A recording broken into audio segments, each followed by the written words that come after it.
اعوذ باللہ من الشیطان الرجیم بسم اللہ الرحمن الرحیم۔ بنی نوع انسان کی ابتدا حضرت آدم علیہ السلام کی تخلیق سے ہوتی ہے۔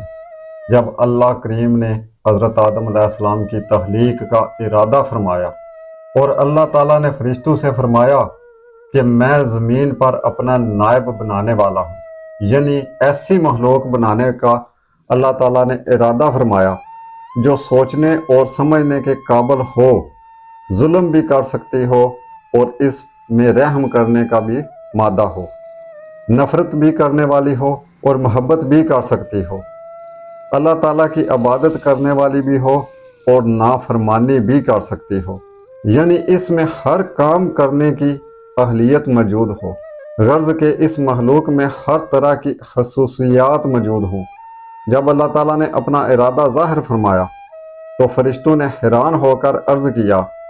سورۃ البقرہ کی آیت نمبر 30 میں ارشاد باری تعالیٰ ہوتا ہے کہ یہ سن کر فرشتوں نے عرض کیا، کیا ایسے کو اپنا نائب بنائے گا جو زمین میں فساد پھیلائے اور خون ریزی کرے، اور ہم تجھے سراہتے ہوئے تیری تسبیح کرتے ہیں اور تیری ہی پاکی بیان کرتے ہیں۔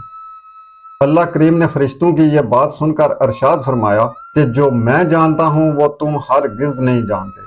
اللہ کریم کا یہ ارشاد سن کر فرشتے خاموش ہو گئے، اور پھر یقیناً فرشتوں نے دیکھا کہ زمین پر صرف فساد پھیلانے والے ہی نہیں تھے بلکہ امن قائم کرنے والے بھی تھے، اور صرف نافرمانی کرنے والے ہی نہیں تھے، اللہ کے فرما بردار بھی تھے۔ اللہ تعالیٰ نے قرآن کریم میں ارشاد فرمایا ہے کہ بے شک ہم نے تمہارے اصل آدم کو مٹی سے بنایا۔ اب سوال یہ پیدا ہوتا ہے کہ حضرت آدم علیہ السلام کی تخلیق کے لیے مٹی کہاں سے لی گئی؟ تو بزرگوں کا ارشاد ہے کہ اللہ کریم نے فرشتوں کو حکم فرمایا کہ تمام زمین سے مٹھی بھر مٹی لاؤ۔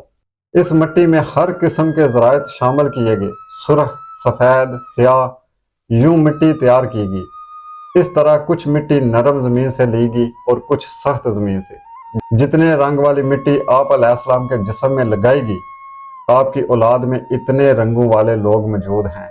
اس طرح نرم دل بھی اور سخت دل بھی ہیں۔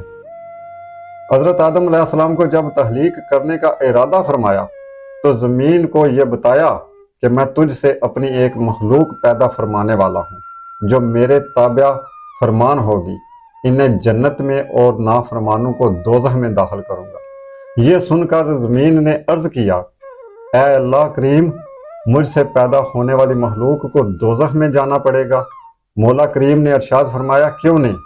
یہ سن کر زمین رونے لگی اور اس قدر روئی کہ اس کے رونے سے زمین میں لا تعداد پانی کے چشمے جاری ہو گئے اور یہ قیامت تک جاری رہیں گے۔ حضرت آدم علیہ السلام کا قلب جب بن کر بالکل تیار ہو گیا تو فرشتے آپ علیہ السلام کی شکل و صورت اور جسم کی بناوٹ دیکھ کر حیران ہو گئے۔ وہ آپ کے جسم کے ارد گرد گھومنے لگے اور تعجب کرنے لگے۔ اب اللہ کریم نے روح کو حکم فرمایا کہ اس قلب میں داخل ہو جا اور تمام حصوں میں پھیل جا۔ قریب پہنچی تو جسم کو نہایت تنگ و تاریک کوٹری کی مانند پایا، اندر جانے سے رک گئی۔ اب نور محمدی صلی اللہ علیہ وآلہ وسلم سے وہ قلب جگمگایا تو روح دھیرے دھیرے اندر داخل ہونا شروع ہوئی۔ جب سر میں داخل ہوئی تو آپ علیہ السلام کو چھینک آئی، اور جب زبان میں پہنچی تو آپ علیہ السلام نے الحمدللہ پڑھا۔ اب اللہ کریم نے فرمایا کہ اے ابو البشر، میں نے تمہیں اپنی حمد کے لیے ہی پیدا فرمایا ہے۔ جب روح کمر تک پہنچی تو آپ علیہ السلام نے اٹھنا چاہا مگر گر پڑے، کیونکہ روح ابھی نچلے حصے میں پہنچی تھی۔ اسی لیے اللہ کریم نے قرآن کریم کی سورہ انبیاء کی آیت نمبر 27 میں ارشاد فرمایا ہے کہ انسان تو جلد باز پیدا کیا گیا ہے۔ اس کے بعد روح پورے جسم میں پھیل گئی تو آپ علیہ السلام کو حکم ربانی ہوا کہ فرشتوں کو سلام کرو۔ آپ علیہ السلام نے بلند آواز سے کہا، السلام علیکم۔ فرشتوں نے جواب میں وعلیکم السلام کہا۔ اللہ کریم نے ارشاد فرمایا، اے آدم، یہی سلام اور جواب تمہاری اولاد کے لیے بھی ہوگا۔ آپ علیہ السلام نے عرض کیا، میرے مولا، میری اولاد کون سی ہے؟ چنانچہ آپ علیہ السلام کو آپ علیہ السلام کی تمام اولاد کو آپ علیہ السلام کے سامنے کر دیا گیا۔ ملائکہ کو آدم علیہ السلام کو سجدہ کرنے کا حکم ربانی۔ تمام ملائکہ اللہ کریم کی عبادت میں ہمہ تن مصروف رہا کرتے تھے، اور وہ دیکھتے بھی تھے کہ آدم علیہ السلام کی تخلیق کس طرح ہو رہی تھی، جبکہ اللہ کریم نے تخلیق آدم سے بہت پہلے ہی فرشتوں سے ارشاد فرمایا ہوا تھا کہ میں زمین کی مٹی سے ایک مخلوق تخلیق کر رہا ہوں جو کہ زمین میں میرا نائب ہوگا۔ پھر جب حضرت آدم علیہ السلام کو تخلیق فرمایا لیا اور اس میں روح داخل کر دی گئی تو اللہ کریم نے تمام فرشتوں سے فرمایا کہ آدم کو سجدہ کرو۔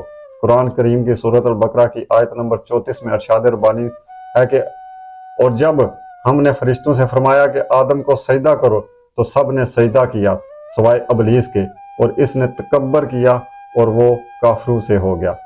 اسی دن سے ابلیس بارگاہ رب العالمین میں مردود ہو گیا، اور اس دن سے وہ انسانوں کا دشمن ازلی بن گیا۔ جب اللہ کریم نے ابلیس سے پوچھا کہ تو نے آدم کو سجدہ کیوں نہیں کیا اگرچہ یہ میرا حکم تھا، تو اس نے جواب میں کہا میں اس سے بہتر ہوں۔ قرآن کریم کی سورۃ اعراف کی آیت نمبر 12 میں ارشاد باری تعالیٰ ہوتا ہے کہ جب اللہ کریم نے ابلیس سے پوچھا کہ تو نے سجدہ کیوں نہ کیا تو اس نے جواب میں کہا کہ میں اس سے بہتر ہوں کیونکہ تو نے مجھے آگ سے پیدا فرمایا اور اس کو مٹی سے۔ چنانچہ اللہ کریم نے سورۃ حجرہ کی آیت نمبر 35-34 میں ارشاد فرمایا کہ تو نکل جا یہاں سے، تو مردود ہے اور بے شک قیامت تک تجھ پر لعنت ہے۔ یقیناً ابلیس اللہ تعالیٰ کا مقرب فرشتہ تھا، اس نے برسا برس تک عبادت کی ہوئی تھی، مگر جب اس نے اللہ تعالیٰ کے نبی کی تعظیم نہ کی تو وہ راندہ درگاہ رب العالمین ہو گیا، یعنی اس کی عبادت و ریاضت، اس کا بے تحاشا علم اس کے کسی کام بھی نہ آ سکا، اور وہ قیامت تک لعنت کا مستحق قرار دے دیا گیا۔ پھر ابلیس اللہ تعالیٰ کی بارگاہ میں ایک گزارش کرتا ہے۔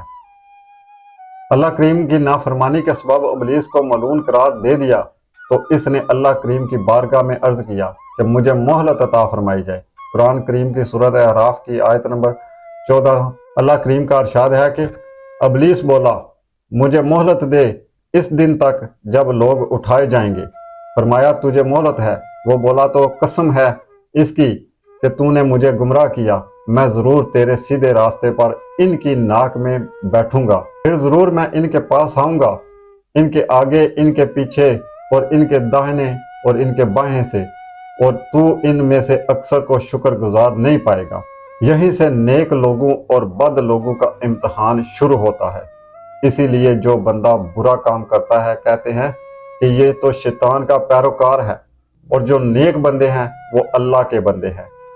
اسی لیے ہمیں چاہیے کہ اچھے اچھے کام کریں اور اپنے آپ کو اللہ تعالیٰ کے نیک بندوں میں شامل کریں، نہ کہ ابلیس کے۔ جب ہم نیک کام کریں گے تو ابلیس خود ہی ناکام ہو جائے گا۔